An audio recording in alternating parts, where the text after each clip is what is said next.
Drake Keeler of IX Basketball made an X post that read, Kurt Miller said he's already received more calls about potential trades for the #1 pick in the upcoming draft than he did in the lead up to the 2025 draft. So teams across the league are already reaching out to multiple front offices. And these calls aren't about just any draft position. The focus is squarely on the #1 overall pick in the 2026 WNBA draft. Dallas Wings general manager Kurt Miller recently revealed something eye-opening. He's received more trade inquiries for this year's top pick than he did leading up to either of the previous 2 drafts. And when he explained the reason, mentioning Caitlin Clark by name, it made the situation crystal clear. Franchise-altering talents completely reshape how teams value draft assets. Pay attention to what Miller actually pointed out. When the Indiana Fever owned the top selection in 2024, no one even picked up the phone to call. Not going to be a trade. Paige was not going to be traded, but it will be interesting, and it makes our job fun to listen to those calls that come in for the #1 pick, and we'll do what's best for our franchise. So teams are calling about the #1 pick more so this year than in the past, because when the Indiana Fever got the #1 pick, there was no point in you calling the Indiana Fever. They were never trading away the #1 pick, which was Caitlin Clark. That pick. Everyone expected Caitlin Clark to go #1 overall, and there was never any real possibility that Indiana would move that pick. The same thing happened in 2025 when Dallas owned the top spot. Paige Buchers was the clear-cut choice, and Miller never even entertained calls. But this year feels different. Teams are actively exploring options because this draft class doesn't feature a single, unquestioned generational star. That uncertainty is opening doors. The draft lottery concluded on November 23rd, handing Dallas its second straight first overall selection. Now they must decide between UConn's Azzi Fudd, USC's Kiki Ireaf, UCLA's Lauren Bett, Notre Dame's Olivia Miles, along with other elite prospects. What separates this moment from the past 2 drafts is the lack of consensus. ESPN's latest mock draft currently projects Dallas to take Azzi Fudd at #1. On paper, it adds up. She's a former UConn teammate. And let's take a look at this here. See, even in this mock draft, so there's a mock draft here on ESPN, right? And even in this mock draft, they have the Dallas Wings taking Azzi Fudd with the #1 overall pick. Now, I do like Azzi Fudd. She has gotten better to me. I didn't know. She definitely started shooting the ball. I saw her shoot the ball off the dribble a little bit better. But for the most part, she's a catch and shoot, knockdown shoot. And bringing them back together in Dallas would ignite immediate chemistry and almost certainly drive strong ticket sales. Fudd's shooting has taken a noticeable leap this year. She's becoming more confident creating off the dribble, even though her biggest strength remains as a lethal catch-and-shoot threat. Still, Minnesota ends up with the #2 overall pick and is perfectly positioned to select Kiki. Now pause and picture that lineup for a moment. Nafisa Collier, Alana Smith, Courtney Williams, Kayla McBride, and Bridget Carlton already make up one of the WNBA's most well-rounded cores. Add in a versatile forward like IFEN who can score at all 3 levels, and that group instantly transforms. That's no longer just a playoff-caliber squad. It's a real championship contender right away.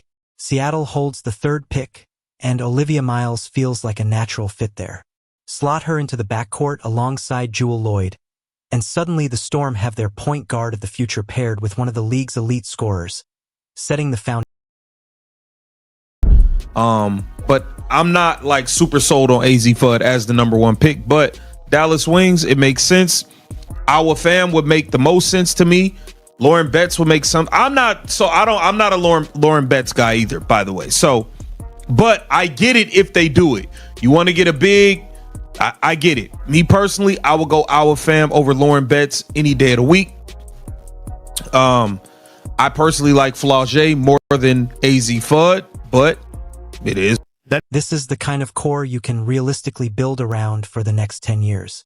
In this mock draft, Washington lands the 4th overall pick and is projected to select Lauren Betts. That's where the conversation really starts to heat up. Betts is a dominant 7-foot center who controls the paint on both ends. But the real question is fit. Washington is already developing Aaliyah Edwards, a physical presence who scores inside and flashed serious upside in her rookie season. Pairing two traditional bigs could create more spacing problems than solutions. Then Chicago selects fifth, with the mock projecting Sonia Citron out of Notre Dame. But there's a bigger issue flying under the radar. Where does Angel Rhee fit into all of this? Her relationship with the Sky front office unraveled quickly after her public criticism of the team. Once those comments went public, the organization mentally shifted directions. You don't draft another young forward and still claim Angel Rhee. You have to take her, but I don't love Lauren Betts next to Kiki Area-Finn. And I like the other big they got. She wear the red hair sometime. Light-skinned chick with the tattoos. I just blanked on her name. My apologies. But she's nice. But I mean, if Lauren Betts is there at 6'7", I guess you got to take her.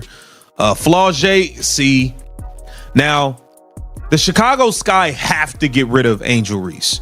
You can't bring in Flau'jae Johnson and still have Angel Reese when we know they don't really click like that anymore. Something has to change, and that's where the real mystery begins. Around the league, several teams have reportedly reached out to Dallas about the possibility of trading for the number 1 overall pick. The big questions now are, who's calling and what are they willing to give up? Chicago appears to be the most aggressive and logical contender. They currently control the 5th pick in this year's draft and also have Angel Rhee, the 2024 Rookie of the Year, whose relationship with the franchise seems to be unraveling. Could the Sky put together a deal centered around Rhee and the 5th pick to jump all the way to number 1? It would address major issues for both sides. Dallas would land a proven young talent who just posted a double-double in her rookie season while still remaining in the top 5 of the draft. Meanwhile, Chicago would reset their timeline, select their preferred prospect, and move on from a situation that no longer looks sustainable. The numbers line up, the incentives are there for both teams, and it helps explain why Miller is suddenly taking. I wouldn't be surprised if Chicago are trying to trade Angel Reese for the number 1 pick. The Chicago Sky are probably trying to pair Angel Reese and not this number 5 pick, but Angel Reese and another pick for the number 1 pick.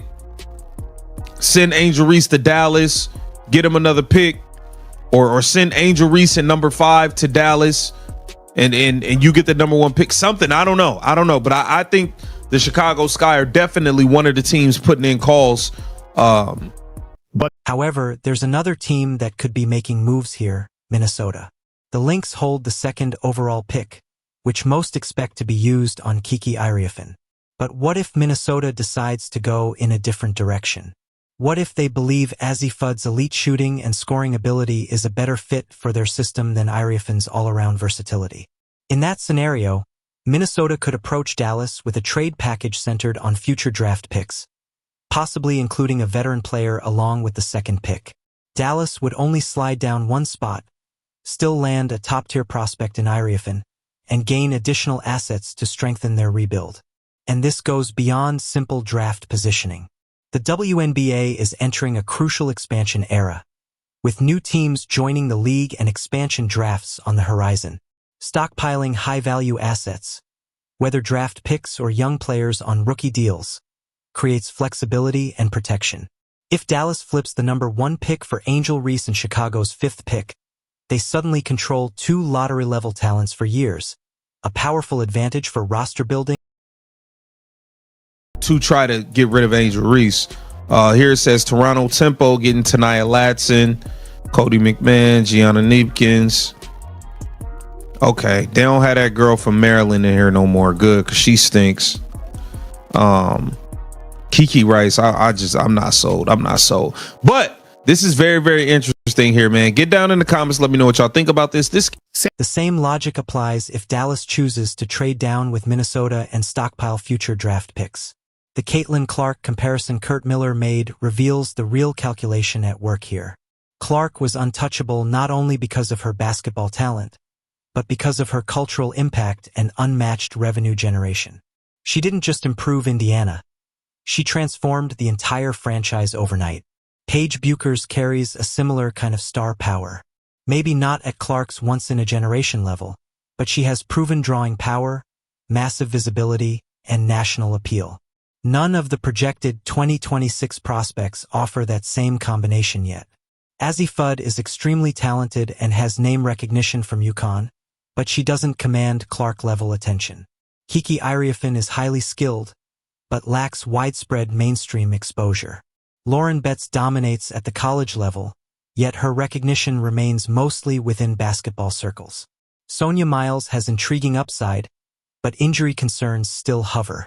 That absence of a clear, transcendent prospect is exactly what makes this pick tradable. Miller isn't holding a golden ticket the way Indiana did with Clark or Dallas did with Bueckers. He's holding a premium asset in a balanced draft class, and that's when smart general managers start taking calls. Another key factor often overlooked is that Dallas already has Paige Bueckers. Their franchise cornerstone is secured. Pairing her with Azzi Fudd could create a dynamic backcourt, but it isn't essential to long-term success in the same way landing that first superstar was. Dallas has the freedom to be creative because they're building on a foundation, not desperately searching for one. From a league-wide perspective, this situation is fascinating. The WNBA has rarely seen this level of draft capital intrigue. Traditionally, teams at the top either selected the obvious choice